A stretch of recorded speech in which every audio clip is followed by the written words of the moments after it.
Assalamualaikum Buya. Salam. Sekarang sedang ramai diberitakan menikah beda agama. Masalahnya, yang melakukan pernikahan ini adalah anggota pemerintahan dan di blow up besar-besaran di sosial media. Bagaimana pandangan Buya? Mohon jawabannya Buya. Terima kasih. Masalah pernikahan beda agama. Kita akan bicara tentang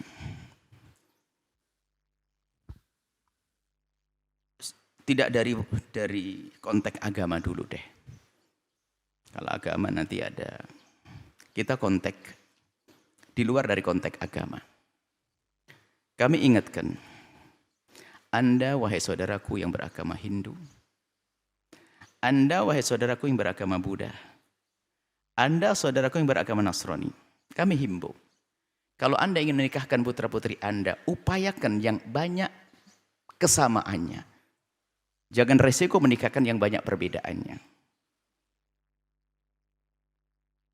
Nah, termasuk di antaranya, kalau Anda punya putri, kalau Anda seorang yang beragama Hindu punya putri, maka idealnya adalah dinikahkan dengan seorang laki-laki yang beragama Hindu. Kenapa? Agar segala kebiasaannya sama. Peribadahnya juga sama. Anda yang Nasrani, seorang Anda punya anak perempuan Nasrani, maka kami nasihat ini nasihat yang sesungguhnya. Hendaknya Anda nikahkan putri Anda dengan laki-laki yang Nasrani. Anda punya anak laki-laki Nasrani, hendaknya Anda nikahkan agar apa? Kalau ke gereja bisa bareng-bareng.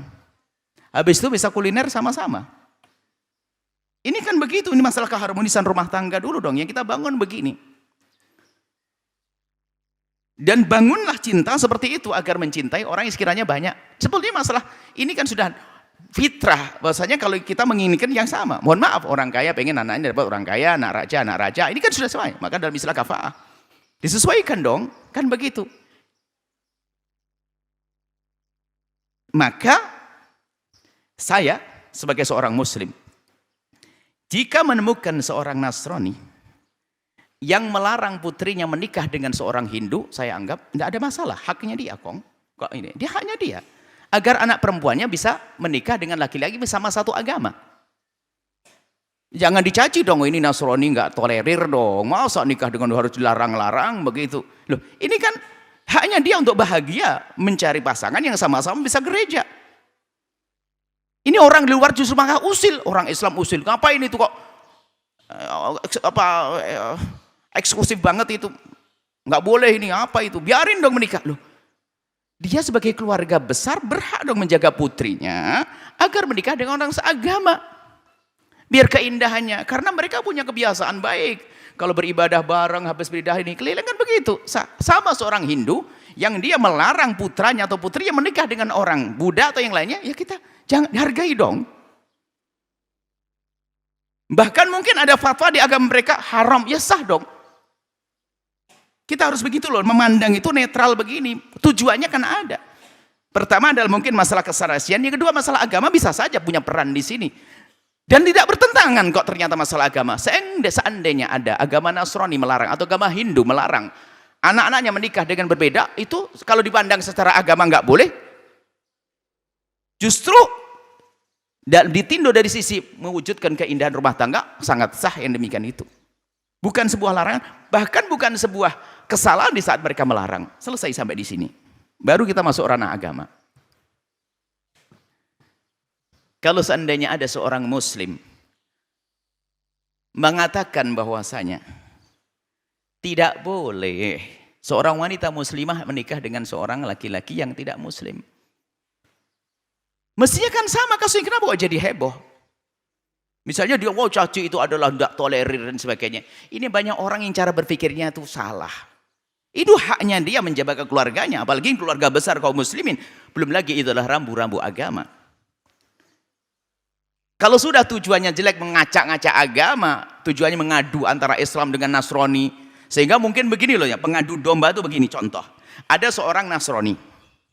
Seorang Nasrani anak perempuannya menikah dengan orang Buddha. Tak taunya orang Buddhanya melarang. Langsung kita mengatakan, Buddha tidak tolerir. Saya pemecah belah umat. Saya ini yang mengatakan tidak tolerir, pemecah belah umat. Biarkan orang Buddha menjaga anak-anaknya, kok sah-sah saja. Lah ini penjahat-penjahat halus, sok gayanya sih tolerir ya, merusak orang mempertahankan haknya. Prinsipnya dianggap tidak tolerir. Ini penjahat kalau saya mengatakan orang Hindu nggak tolerir, masa anak perempuannya dinikahi agama beda saja. Saya nggak benar dong. Ini banyak orang-orang aneh ini. Jadi yang salah malah dianggap benar. Jika ada seorang dengan agama yang mempertahankan cara pernikahan sesuai dengan agamanya, sah dong, hargai dong. Sama orang Muslim juga demikian.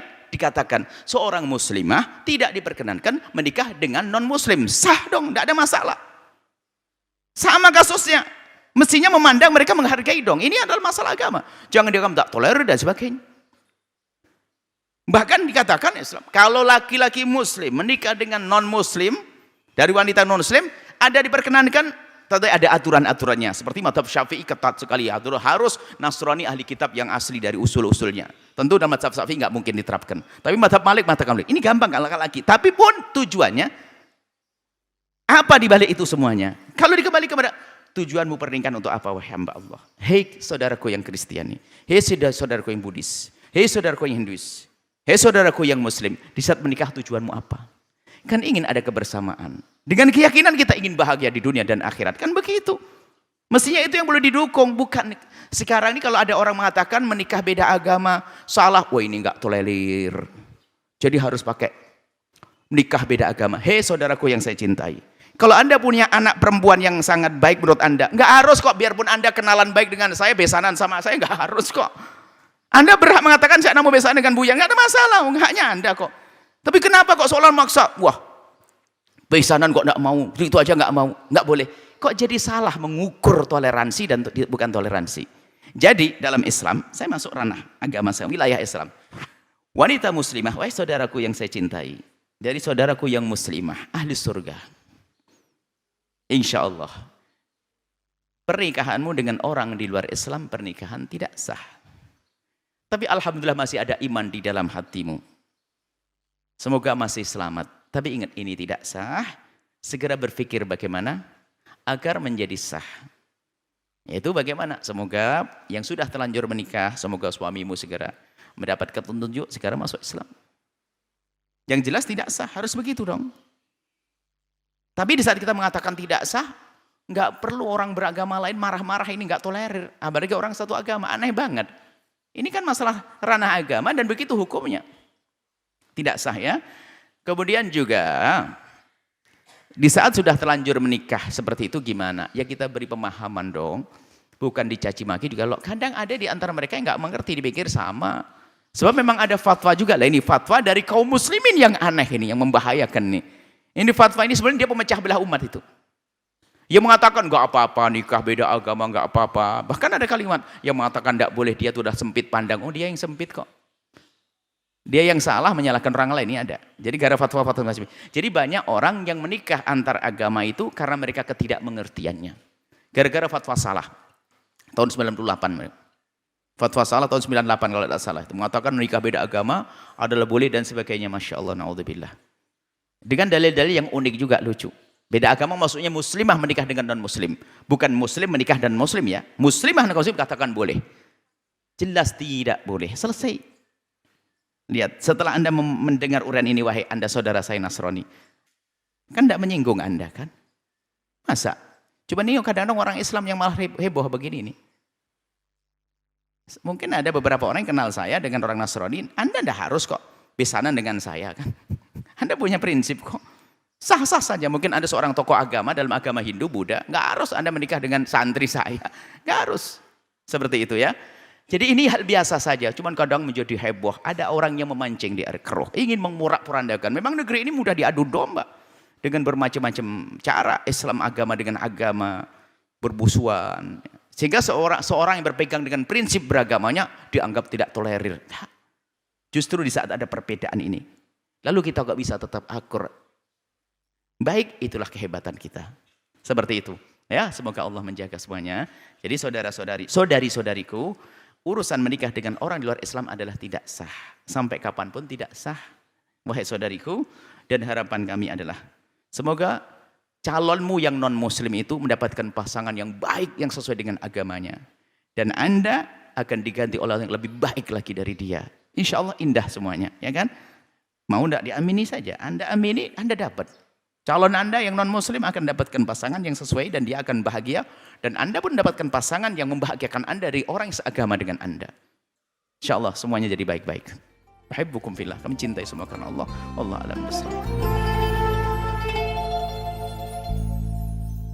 Sahabat Al-Bahjah TV, setelah menyaksikan video ini, jangan lupa bersolawat kepada baginda Nabi Muhammad. Shollu ala Nabi Muhammad. Allahumma sholli alaihi wa ala alihi wa sahbihi.